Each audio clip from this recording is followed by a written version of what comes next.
हर हर महादेव मेरे प्यारे शिव भक्तों साधकों। जब कोई व्यक्ति पहली बार शिवलिंग के सामने खड़ा होता है तो उसके मन में एक बहुत ही सरल सा प्रश्न उठता है।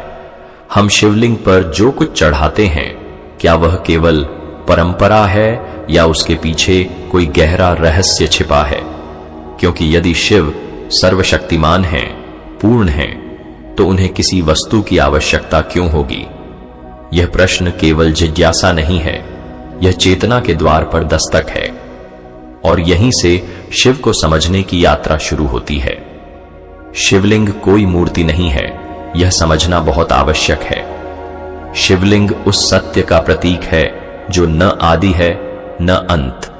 वह ऊर्जा जो हर रूप के पीछे छिपी है, वही शिव है। शिवलिंग उसी निराकार ऊर्जा का साकार संकेत है।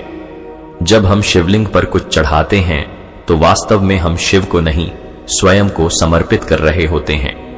हर वस्तु जो शिवलिंग पर अर्पित की जाती है वह हमारे भीतर की किसी अवस्था, किसी प्रवृत्ति, किसी विकार या किसी संभावना का प्रतीक होती है। सबसे पहले जल को ही देख लीजिए। लगभग हर शिव भक्त के हाथ में जल होता है। जल जीवन है, जल स्मृति है, जल प्रवाह है। जब आप शिवलिंग पर जल चढ़ाते हैं तो यह केवल शीतलता के लिए नहीं होता। यह संकेत है कि आप अपने भीतर के जमे हुए अहंकार, कठोर विचारों और रुक चुकी भावनाओं को पिघलाना चाहते हैं। शिव का स्वभाव है स्थिरता, लेकिन जल का स्वभाव है बहना।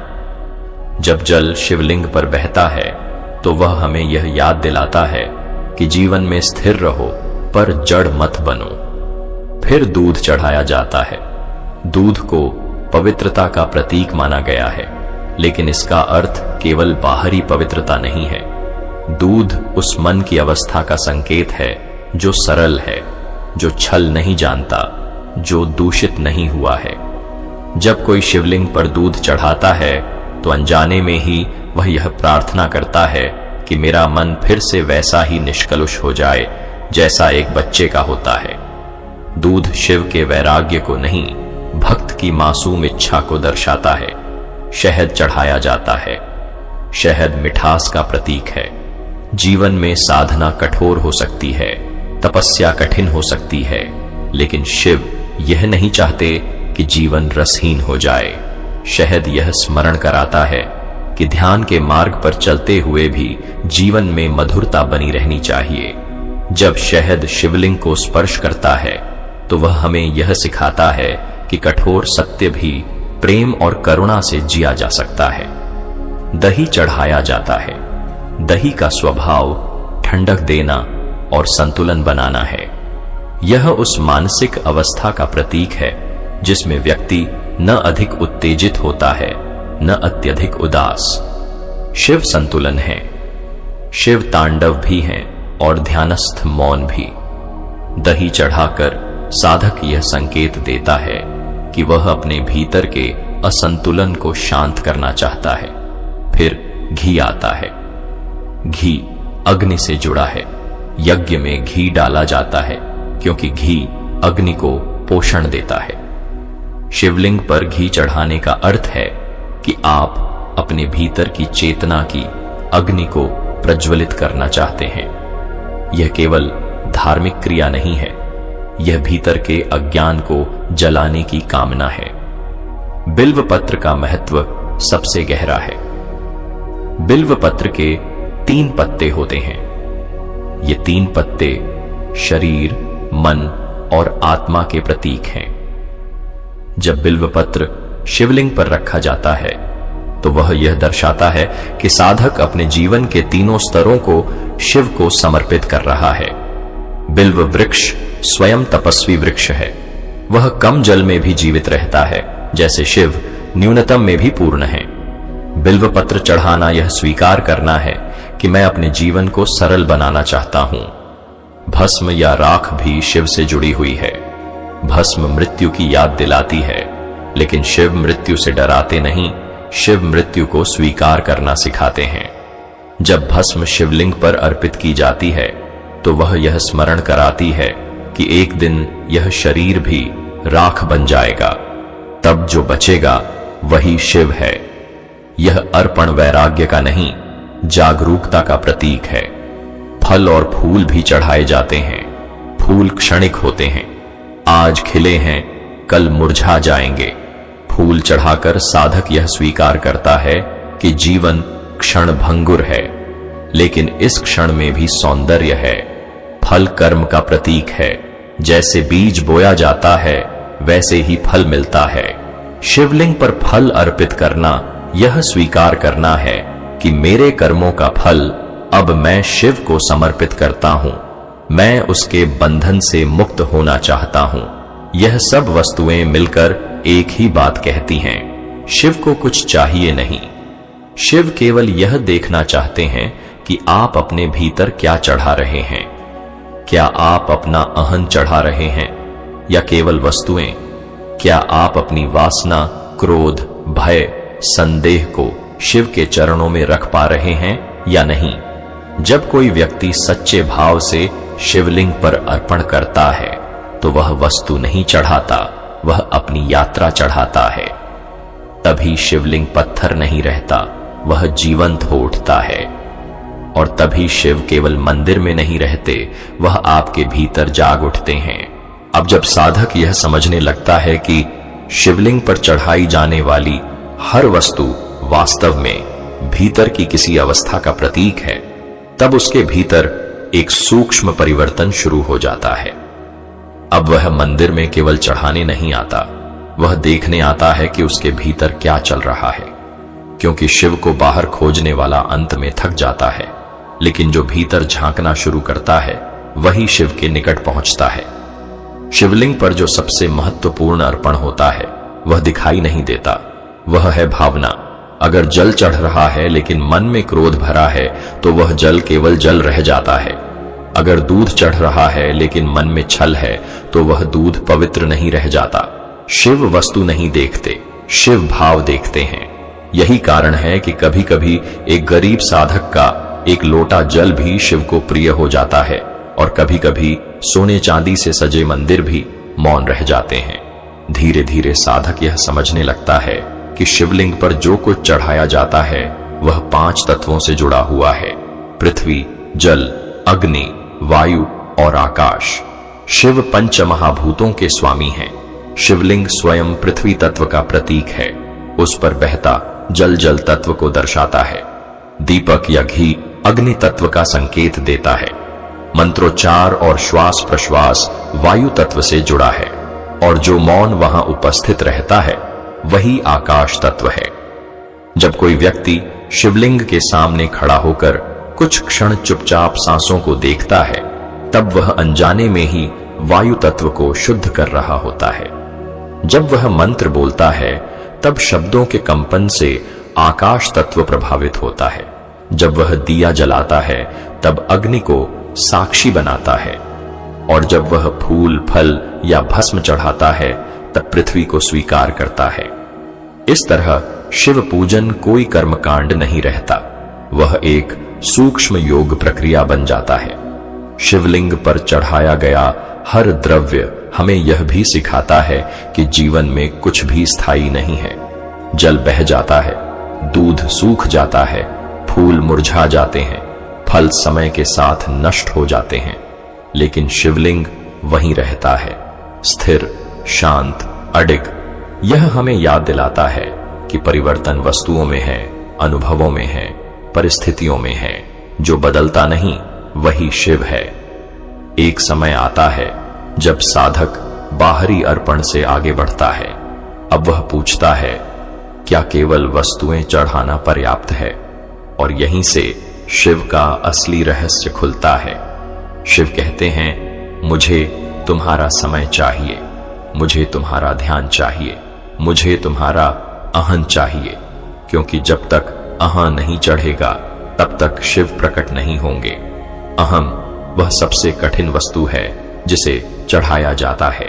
जल, दूध, फूल तो हाथ से चढ़ जाते हैं, लेकिन अहं भीतर से उतारना पड़ता है। जब कोई साधक शिवलिंग के सामने सिर झुकाता है तब यह केवल शरीर का झुकना नहीं होना चाहिए, वह झुकना भीतर का होना चाहिए। वह स्वीकार होना चाहिए कि मैं कुछ नहीं जानता, मैं अधूरा हूं और मैं स्वयं को समर्पित करता हूं। इसी कारण शिव को भोलेनाथ कहा गया है। भोला वह नहीं जो मूर्ख हो, भोला वह है जो छल नहीं जानता। शिव को वही प्रिय है जो अपने आप को जैसा है वैसा ही रख दे, बिना सजावट, बिना दिखावे। इसलिए शिव को न आभूषण चाहिए न भव्य वस्त्र। उन्हें भस्म प्रिय है, क्योंकि भस्म अंतिम सत्य है। जब साधक यह समझ लेता है, तब शिवलिंग उसके लिए केवल मंदिर की वस्तु नहीं रहता, तब वह अपने भीतर भी शिवलिंग देखने लगता है। रीढ़ की हड्डी के मूल में एक स्थिर बिंदु, जहां चेतना सोई हुई है। ध्यान में बैठते ही वह अनुभव करता है कि भीतर भी एक शिवलिंग है और उस पर भी निरंतर चेतना का जल बह रहा है। अब उसका पूजन बदल जाता है। अब वह सुबह उठकर केवल जल नहीं चढ़ाता, वह अपने दिन की शुरुआत जागरूकता से करता है। वह क्रोध आने पर भी रुक कर देखता है, वह वासना उठने पर भी साक्षी बनता है। यही उसका असली अर्पण बन जाता है। यही भीतर का शिव पूजन है। शिवलिंग पर चढ़ाई जाने वाली वस्तुएं तब केवल स्मरण रह जाती हैं। स्मरण कि जीवन का हर क्षण एक अर्पण हो सकता है, हर श्वास एक मंत्र हो सकती है, हर मौन एक पूजा बन सकता है। धीरे धीरे साधक यह अनुभव करता है कि शिव कहीं बाहर नहीं है। शिव उसी शांति में है जो ध्यान के बाद बचती है। शिव उसी मौन में है जो शब्दों के बीच दिखाई देता है। शिव उसी खालीपन में है जहां कुछ भी नहीं है, फिर भी सब कुछ है। यही कारण है कि सच्चे शिव भक्त के जीवन में डर कम और स्वीकार अधिक होता है, क्योंकि उसने मृत्यु को भस्म के रूप में देख लिया है। उसने परिवर्तन को जल के रूप में समझ लिया है। उसने जीवन की मिठास को शहद की तरह स्वीकार कर लिया है और उसने अपने अहं को बिल्व पत्र की तरह शिव को अर्पित कर दिया है। अब शिव उसका आराध्य नहीं रहते, शिव उसका स्वभाव बन जाते हैं, शांत, स्थिर और करुणामय। एक समय ऐसा आता है जब साधक मंदिर जाता तो है, शिवलिंग के सामने खड़ा भी होता है, लेकिन उसके हाथ अपने आप खाली रह जाते हैं। न जल उठाने की जल्दी होती है, न फूल चुनने की बेचैनी। वह बस खड़ा रहता है, शांत, मौन। और यही वह क्षण होता है जहां शिव की असली पूजा शुरू होती है, क्योंकि अब अर्पण बाहर का नहीं, भीतर का हो चुका होता है। अब उसे यह स्पष्ट दिखने लगता है कि शिवलिंग पर चढ़ाई जाने वाली हर वस्तु केवल एक संकेत थी, एक इशारा। जैसे रास्ते पर लगे संकेत हमें मंजिल तक पहुंचाने के लिए होते हैं, वैसे ही ये वस्तुएं भीतर की यात्रा के लिए थीं। लेकिन जब मंजिल आ जाती है, तब संकेतों की आवश्यकता नहीं रहती। अब साधक यह समझता है कि शिव को जल इसलिए प्रिय नहीं है कि उन्हें प्यास लगती है, बल्कि इसलिए कि मनुष्य सूखा हुआ है। शिव को दूध इसलिए नहीं चढ़ाया जाता कि वे पोषण चाहते हैं, बल्कि इसलिए कि हमारा मन कठोर हो गया है। शिव को भस्म इसलिए प्रिय है क्योंकि मनुष्य मृत्यु को भूल गया है, और शिव को बिल्व पत्र इसलिए अर्पित किया जाता है क्योंकि मनुष्य सरलता खो चुका है। जब यह समझ भीतर उतर जाती है, तब पूजा का अर्थ ही बदल जाता है। अब साधक जानता है कि अगर वह किसी से कठोर शब्द बोलता है तो यह शिव पूजा के विपरीत है।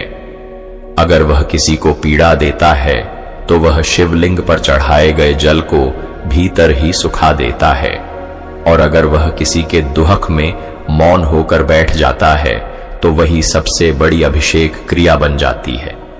अब शिव उसके लिए केवल ध्यान की अवस्था नहीं रहते, शिव उसका दृष्टिकोण बन जाते हैं।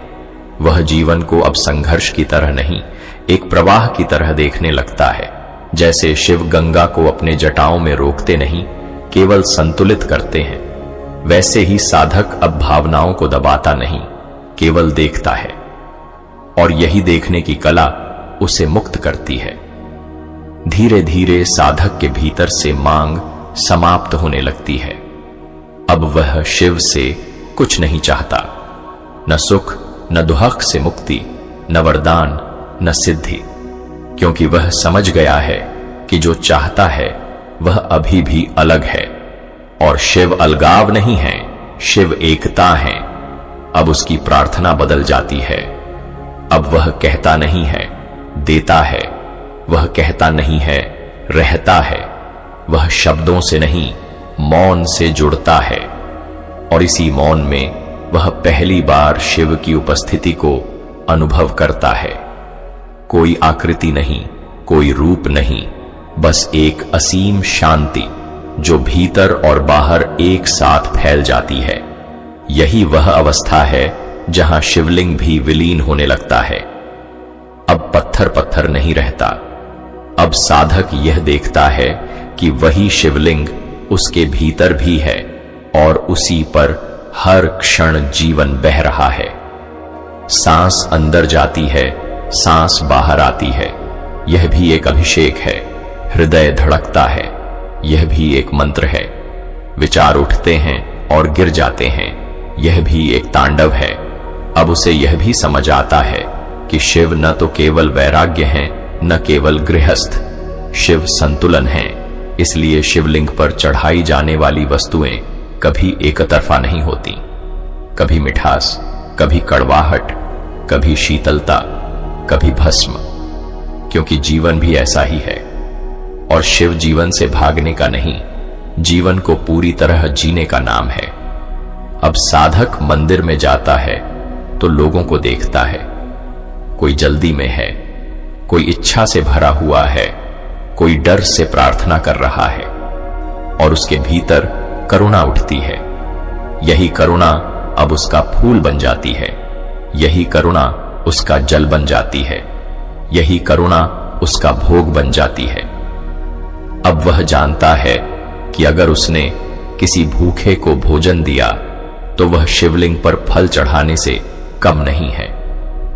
अगर उसने किसी टूटे हुए मनुष्य के साथ मौन साझा किया तो वह दूध और शहद से बड़ा अर्पण है।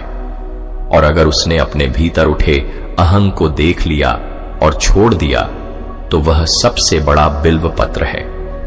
यही कारण है कि सच्चा शिव भक्त कभी दिखावा नहीं करता। वह अपने शिव को भीतर रखता है।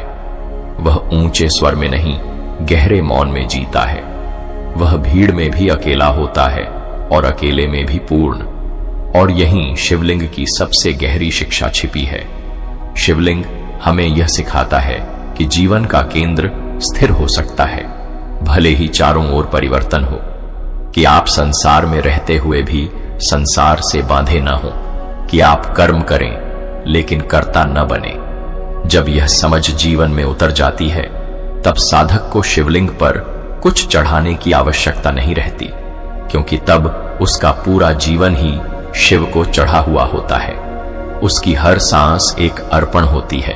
उसका हर कर्म एक पूजा बन जाता है और उसका हर मौन शिव की उपस्थिति बन जाता है। और तब एक दिन बिना किसी घोषणा के, बिना किसी चमत्कार के, साधक यह महसूस करता है कि जिसे वह वर्षों से पूज रहा था वह कभी अलग था ही नहीं। वही देख रहा है, वही सुन रहा है, वही अनुभव कर रहा है, वही शिव है। यही शिवलिंग का अंतिम रहस्य है। यही शिव ध्यान है, यही शिव धाम है। अगर इस वीडियो को सुनते हुए आपके भीतर जरा सी भी शांति उतरी हो, अगर एक पल के लिए ही सही मन रुक गया हो, तो समझिए शिव ने आपको छू लिया है। ऐसे में वीडियो को लाइक करना सिर्फ एक बटन दबाना नहीं है, यह उस अनुभूति के प्रति आपकी कृतज्ञता है। और अगर आप चाहते हैं कि शिव की यही शांति, यही मौन, यही गहराई बार बार आपके जीवन में उतरती रहे, तो शिव ध्यान सागर को सब्सक्राइब जरूर कीजिए, क्योंकि यहां हर वीडियो सिर्फ देखने के लिए नहीं, भीतर उतरने के लिए बनाया जाता है। और जाते जाते कमेंट में बस इतना लिख दीजिए, ओम नमः शिवाय, या फिर वह अनुभूति जो इस वीडियो ने आपके भीतर जगाई। आपका एक प्यारा सा कमेंट किसी और साधक तक शिव का संदेश पहुंचा सकता है। शिव आपको बाहर नहीं, आपके भीतर मिले। इसी प्रार्थना के साथ ओम नमः शिवाय। दोस्तों, लाइक और सब्सक्राइब करके जाना।